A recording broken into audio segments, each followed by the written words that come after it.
ಹೊಸ ವರ್ಷದ ಶುಭಾಶಯಗಳು ನಿನಗೆ. ಹೇಳಿ ಏನಾಗೈತೆ ಹೇಳು. ಸರ್ ನನಗೆ 1.5 ವರ್ಷ ಆಯ್ತು. ನಾನು ಸ್ವಲ್ಪ ಅಂಗಡಿ ಇಟ್ಕೊಳಕಂತೇಳಿ ಕೆಲಸ ನನಗೆ ಹೋದ್ರೆ ಒಳಗಡೆ ಕೂಡ ಬಿಟ್ಕೊತಾ ಇಲ್ಲ. ನಿನಗೆ ಅಂಗಡಿ ಹಾಕೊಟ್ರೆ ನಡೀತದ? ಜಾಗ ಇದೆಯಾ ಸರ್? ಆ ಜಾಗ ಕೊಟ್ಬಿಟ್ಟು ತಂದವ್ರೆ. ಲೋನ್ ಬೇಕು ಸರ್, ಲೋನ್ ಆಗ್ತಾ ಇಲ್ಲ. ನಿನಗೆ ಅಂಗಡಿ ಹಾಕ್ಸ್ಕೊಟ್ರೆ ನಡೀತದ? ಅಂಗಡಿ ಮಾಡಿಸ್ಕೊಟ್ರೆ ನಡೀತದ? ನಾನು ಸ್ವಂತ ಅಂಗಡಿ ಮಾಡಿಸ್ಕೊಡ್ತೀನಿ ನಿನಗೆ. ಲೋನ್ ಲೇಟ್ ಆದ್ರೆ ನಡೀತದ. ಆಯ್ತಾ? ನಿನ್ನ ಲೋನ್ ಬಗ್ಗೆ ನಾನು ಮಿನಿಸ್ಟ್ರಿಗೂ ಮಾತಾಡ್ತೀನಿ, ಲೋಕಲ್ MLA ಮಾತಾಡ್ತೀನಿ. ಈಗ ನನ್ನ ಕಡೆಯಿಂದ ಅಂಗಡಿ ಕೊಡ್ತೀನಿ ನಿನಗೆ. ಆಯ್ತಾ? ನಿನಗೆ 2 ವಾರದಲ್ಲಿ ಅಂಗಡಿ ಮಾಡಿಸ್ಕೊಡ್ತೀನಿ. ಆಯ್ತಾ? ಸಾಮಾನು ಕೂಡ ಕೊಡಿಸ್ಬಿಡ್ತೀನಿ ನಿನ್ನ ಅಂಗಡಿಯಾಗ. ಆಯ್ತಾ? ಏನ್ ಅಂಗಡಿ ಹಾಕಬೇಕಂತಿದ್ದೆ? ಜಿರಾಕ್ಸ್ ಎಲ್ಲ ಜಿರಾಕ್ಸ್ ಮಾಡಕ್ ಕೊಡಿಸ್ಬಿಡು. ಜಿರಾಕ್ಸ್ ಹಾಕಿದ್ರೆ ಮಿಷಿನ್ ಹಾಕ್ಬೇಕು.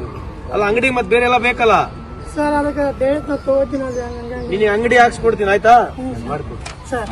ಒಂದ್ 2 ಗ್ಲಾಸ್ ಬೇಕಾಗುತ್ತೆ. ಎಲ್ಲ ಇಲ್ಲೇನ ತಗೋ, ಎಲ್ಲ ಮಾಡಿಸ್ಕೊಡ್ತೀನಿ. ತಗೋ, ನಂಬರ್ ತಗೋ.